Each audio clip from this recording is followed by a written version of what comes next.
how do I just figure out what I need to do for the next 90 days? The process is always going to start with what are the outcomes or what are the goals. There's no use in trying to prioritize anything if we don't know what the outcome is that we're looking for. Hey everyone, super excited to be back today. And today we're going to be bringing something a little bit different to the table. And I'm really excited about it because I know as a business owner, I have a ton of questions that just pile up in my mind. So today we're going to be asking a coach. So I'm going to be asking Coach Tanner questions about business. And this is just a way we can just work through some of the things I'm currently challenged with that may resonate with you as well. Yeah, nothing like putting me right on the spot. So this will be lots of fun, going through kind of some things real time, nothing rehearsed, but actually going through like what are kind of real challenges, things like that, business, and how do we work through those. Express kind of what's going on in your world and what questions you have for a coach. Well, this is perfect timing too, because we are coming up on quarter 3. So if you're listening to this in real time, we're coming up on a new quarter, which can mean excitement. It can mean it can be daunting. It can be, reflective. There's all these different things that come up, especially when we're getting into a new season, a new quarter in business. And so, yeah, really thinking about what do I want out of this next quarter? And one thing that I've been struggling with is focusing. And, I've been thinking the last 2 quarters, I've been thinking very horizontally. So testing the waters with many things that I would think about bringing into my business more full time. And now I have a few that have been tried and true that have been working. And so, how do I now think more vertically? How do I deepen on a topic or on something I want to do in my business? Let's say a a product or a service. So a service for me is DJ coaching, so helping artists to grow. Now I did a few versions of that, and how do I fine tune that now, refine it, and take it a layer deeper? That's a big Mm. question. That is a big question. I think we're going to have to break it down a little bit as we walk through it. If I'm understanding correctly, went through the past, quarter, 2 quarters or so, maybe testing a few different products or services out there and kind of found a couple that really stuck or kind of showed greater results than other areas might have. Is that kind of what I understood correctly? Yes, yes, the data is there, and now it's like, how do I go into that next phase of fine tuning? Awesome. I think highlighting the fact that there's something there that is kind of the starting point to it all, and it's beginning to look at some of the trends in the data and things like that and say which ones are my winners, because there's no use in going everything into one channel, one strategy, one service, one product if we haven't done some sort of testing to find out which ones are the winners first. So I don't want to overlook that as we get into the answer of this. I think for those that may be listening or watching this later on, taking that first step and saying, well, what are the things that I have tested, and have I tested enough to find out kind of which ones are the ones that started to show some traction before the others. And then we get to decide, how do we make those better? So what are some of the things that you've noticed in the couple winners that you do have? What has made them winners for you? Oh, I love this question. Yes, what I've noticed recently, especially in the last 6 months as I've been focused more on artist development, is there's a couple of things. The in-person events have been very well received, and those in-person events are great, either a lead magnet, kind of a top of funnel. It may be their first time meeting with me, or it could be now they've attended a couple of events, but there's a lot of artists that are coming in my doors and coming to the events and seeing me on a stage and are interested in getting involved with Amplify EDM. And then the second one is the coaching itself. I've noticed I've been getting more signups for my executive coaching, so my bigger program, as well as I'm testing for the first time a group coaching cohort. So this for the next quarter, doing a group coaching cohort. And so that's a new one that I haven't tested a ton yet, but I've gotten a lot of people excited about the possibility of that option because they both serve a different type of artist. Traditionally, at this point, I'd probably start asking deeper questions in terms of numbers. So what I heard you say was kind of top of funnel is going to be more in-person events, being able to bring a lot of people into kind of your world, right? What I might call it the content ecosystem, or just the ecosystem in general. How do we get them involved in the things that we do? So you bring people in through in-person events, and then have the opportunity to bring them into a paid program of some sort. In the past, it's been the kind of one-to-one executive higher ticket coaching type thing had been the main thing that people had gone into. Now we're looking at potentially testing some group coaching. Looking at those things, I'd want to know a little bit of the numbers. I'd be curious on what's the conversion rate from number of people that come to the free thing to how many of those actually buy into the high ticket offer, and is there opportunity to improve that? What are the when that process happens, what's the fall off rate, right? So first is like, how many people do you get to have a conversation with to even decide if they're going to do the executive high ticket coaching? And then the second piece I'd want to know is, of those that you had that conversation with, how many of them actually enrolled and how many of them fell off? Is where I'm going with this, is like, how do we keep the focus to be ultimately the same, where we can kind of test this group coaching piece without it kind of blowing the wheels off the bus as we go. And a really great way to do that is, if there's a fall off, let's say it's enrollment percentage is, we'll just call it 50%, of people that you actually spoke to about the high ticket coaching offer, and 50% of them say, yes, I will enroll, which means 50% of them don't. If we didn't have a downsell at that point, I think that's a really good opportunity where I'm not even promoting another program, but now I'm going to offer them the group coaching. So I can start to put them into this additional coaching program and capture a sale that I may not have otherwise, without having to do a whole lot of testing on the front end. Now I just get to put people in it, start to test it out, and we start to move along the way. That tends to be kind of the first direction I recommend, because it's not overly resource intensive. It's just kind of opening up the doors to the next program without having to go out and say, I need to go fill the program. I think that's, unless you're really, really good at the marketing and sales and have a really strong lead funnel coming through, I don't traditionally start with go do that, because that is a little bit more intensive. It will be needed down the road, don't get me wrong, but I think with the idea here of how do I stay focused on the things that have proven results in the past, that's probably where I would start personally. Same thing goes, like, once you start to kind of get that up and running, the next layer up would be those that were not interested in having the kind of one-to-one high ticket coaching offer discussion. Maybe there's a larger portion of that pool that would be open to a medium ticket offer group coaching program. And now you start putting that offer in at that level. Where, again, you still have the same funnel of people. So we haven't had to go do new outbound. We haven't had to increase, different lead channels, things like that. Keeping our focus very refined until we can start to see some of those results. Is it profitable? Is it working? Do people get the results that they're looking for? And if so, then we can start using some of those testimonials and start to broaden it out from there. I think that's probably the easiest way to focus on prioritizing what's working, so that you don't cannibalize the fact that you've got some really good high ticket offers that are working, but still being able to kind of bring that additional layer in with, I don't want to say it's no effort, but it's a lot less effort than saying, I'm launching this new thing and now I'm going to go figure out if it works. That makes a lot of sense. And a few of those things really stood out to me, because I do notice trends in the conversations I have with the artists, where some of them are like ready to go. They know that they're ready, they want it. Especially when it comes to that accelerated course, it is something that an artist needs to really know that they're ready for. And some of the things that are said when I'm talking to an artist when they're not quite there have been this trending. It's been the same type of conversation. Like, they're really either focused on their day job, they're not full time into their music yet.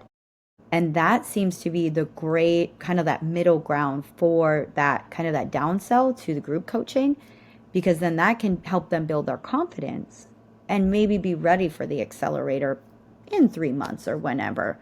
And they'll be like, hey, Kay, I think I really like how this is going.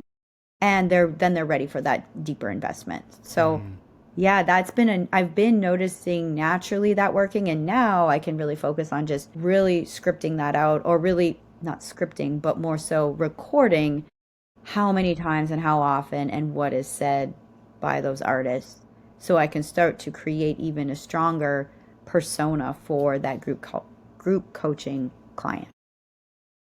When you think about it too, I would imagine, tell me if I'm kind of on the right path here. The actual content of group coaching versus the kind of higher level, high ticket, maybe one-to-one coaching, is the content pretty much the same and it's just a different delivery format, or are they completely different programs altogether? There is a lot of overlay, like there's a lot of similar content. It's all basically built around the same core components to business success in music. So yes, the executive coaching gets more access to bookings, folks in the industry, special events, like they're invited into that. So that's kind of the extra draw as well as the one-on-one where they have that full hour with me. But it's a very similar content. I think it's a really good distinction to articulate this. With the concept of the core part of your question was like, how do I stay focused on this? How do I start going deeper into the things that are working versus testing a bunch of different stuff? If we come back to that core component of the question, the fact that these are not two wildly different programs, right? The outcome is meant to be roughly the same. Yes, there's going to be some additional stuff that comes out of a true one-to-one executive level type thing, but generally speaking, the core framework is roughly the same. So you're not coming up with a brand new thing. You're really taking something that you have proven to work and saying, how do I serve more people with it? And I can do this in a slightly different way. When you look at it from that frame, it becomes much easier to manage and your focus really doesn't get split. It's just a different kind of delivery mechanism rather than a completely different product to begin with. Yes, there's going to be some different ways to fill it and still some schedule type things, and frankly speaking, the more people you have, the more relationships to manage. So there is some different components that come along with that. But I think that's where it's important to just recognize the difference between something that's aligned in just a small step in a growth direction for the things that I know work versus I'm going to go test something completely different. In your space, something that might be completely different, but it's still like within kind of your umbrella of things that you would do is there's this coaching aspect of it versus like I'm going to run events, right? Those are two different things, aligned, similar, but they're not the same framework, the same skill set, things like that. I think that's where you could kind of see the difference between I'm going to go do all of these things and do none of them well, or I'm going to do these one or two things and there might be different tiers or levels of it, but it's ultimately the same thing and I can get really good at it. Which also means, if we look at depth here, customizing it so that somebody else can run it on your behalf. So it doesn't always have to be you that runs either the programs and or the sales side of it. If once you've kind of figured out what is the sales process to sell the high ticket, then you can start working on the how do I create a slightly different process, or what's that downsell process to sell the medium ticket, and I can train somebody in that process so that you can offload that piece and then take on more capacity for the coaching side of it, and then eventually start to bring on whether it's accountability coaches or just coaches in general that can do the framework of what you're building on your behalf so that then you can start to get into these other pieces within kind of what the business could be long term. But I think that's where you can kind of start to create the distinction between what do I focus on now over the next 90 days based on the things that are working versus a multitude of different things that may fit under the brand, but are completely different things when it comes to a skill level and type of service. Ooh, I really like this idea of the kind of the delegating, because that is going to come with more volume. I notice now I have 30 artists I work with directly, and that means I'm responsible for attending 30 artist events, which is if every artist has one event per month, I'm going to an event every day. So it's like, yeah, finding that balance of what can I delegate, and the sales would be a great one to delegate and then offer like a commission or something to that person for that sale. So those are some things that really would be beneficial as to deepen this. Now that I've got the framework, again, adding another course, similar content, so they don't have to rewrite the whole script. And just like now I can deepen and find ways to either delegate or either extend the programming or see what next steps are for those graduates. So those are some of those deeper questions that I'm finally starting to find some answers for. Yeah, I love it. And if I bring some of this together, because I know the core part of the question was essentially how do I focus on the things that matter. And whenever we teach this, or I go through the framework of this with any business owner, regardless of where we're at, whether it's a question like Kay had here on, how do I specifically do the things that we're working, just continue to focus on them, or how do I just figure out what I need to do for the next 90 days? The process is always going to start with what are the outcomes or what are the goals. There's no use in trying to prioritize anything if we don't know what the outcome is that we're looking for, right? If I said I want to go on a road trip, but I don't really care where I end up, then I can't really prioritize which roads to take or which stops to take along the way. But if I say, hey, I need to drive to Houston, and I'm going to do these specific activities when I get there, like that's the outcome I'm trying to get to. Well, now I can choose, which roads I take, where do we stop, who's coming with me. It becomes much easier to say, I got to do these things in this order, because I can't just show up there. I need to first get in the car, and then I got to turn it on, and then I got to move to the next step.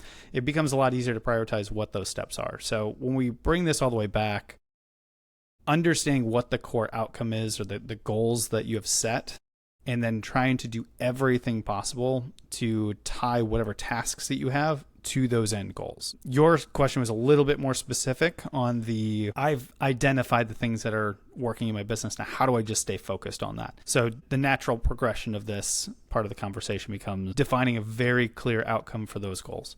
And I've got this coaching program, I've got this coaching program, and I've got these live events that funnel all of it. What in 90 days or in 6 months or whatever time period we're looking at, what do those look like 6 months from now? What do they look like 90 days from now? How much revenue has come off of them? How many clients are in it? Like getting super specific on that will then give you the tools necessary to say, in order for me to get to that outcome, I have to focus. I have to decide these are the things I'm doing, these are the things I'm not doing, because if I do these things over here, they're not going to get me closer to the goal. That's going to be the easiest way to kind of answer the true focus part of the question. So hopefully that's kind of helpful to kind of frame all of it together a little bit different on how do I go a little bit deeper on focusing on these things, but also taking a step back and say, how do I make sure that they remain the focus in general and I don't get distracted by other things along the way? Oh, I really like that. And it makes a lot of sense. And I kind of like the reverse engineering component of, find what the outcome is after the 60 days, 90 days that I want to be at. And how do I work backwards from there? And what does that take? So that's super helpful because I like to big picture think and chisel back anyway. So that'll be something I could use that method to just create the outcomes that I want and then take the steps necessary to get there. Awesome. Well, for those that are watching and listening, Kay and I were talking off camera here. I believe we're going to start trying to do a few more of these ask a coach type situations. So in the comments below, if you've got a business question, whether it's a very specific, challenge, roadblock, friction point that you've faced in your business, something that you've just been curious about on how to build a business or different areas like that, put it in the comments below. We're going to start kind of compiling a list of these and start doing a couple different question sets on them so that we can help you all actually take this knowledge and start to take one or two nuggets and apply it within your business over the next month or even quarter if you're building that quarterly plan out. So drop it in the comments below. We'd love to hear a little bit more on what are some things you'd like us to do some Q&A on. Yes, absolutely love it. Can't wait to hear from you guys, and thanks for watching.